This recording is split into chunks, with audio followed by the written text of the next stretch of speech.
প্রশাসনের সহায়তায় আজকের এই এখানে ককটেল বিস্ফোরণ করা হয়েছে।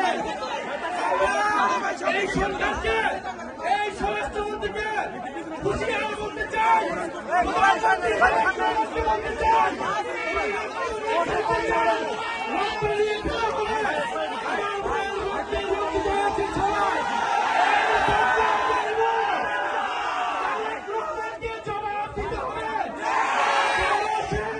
নিরাপত্তা নিশ্চিত করতে পারে নাই,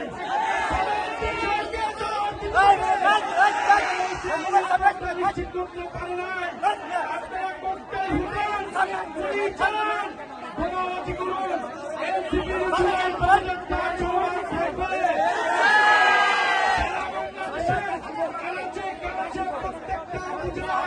আমরা জুলাই পদযাত্রা নিয়ে যাব, জনগণের গণনায় বাস্তবায়ন করব,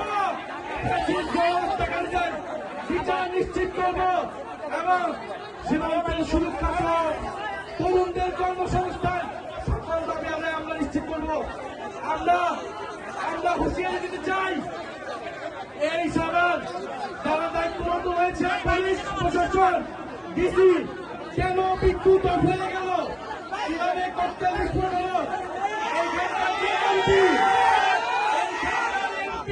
সে কি করে, সে কি নিরাপত্তা নিশ্চিত করেছে এলাকাবাসী,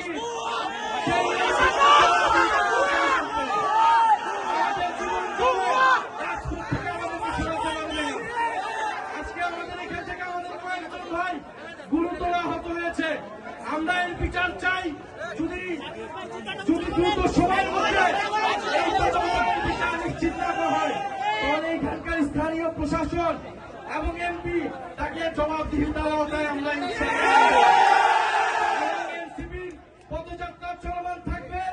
যত ভয়, ভীতি, বোমাবাজি করতে সবকিছুকে উপেক্ষা করে আমাদের পদযাত্রা চলমান থাকবে এবং স্পষ্ট আজকের এই ককটেল বিস্ফোরণ, বোমা বিস্ফোরণ প্রশাসনের সহায়তায় হয়েছে।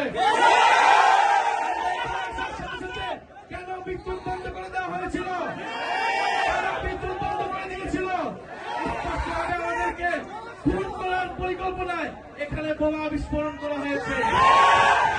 বিচার চাই, কোন সন্ত্রাসীর ঠিকানা এই সাভারে হবে না।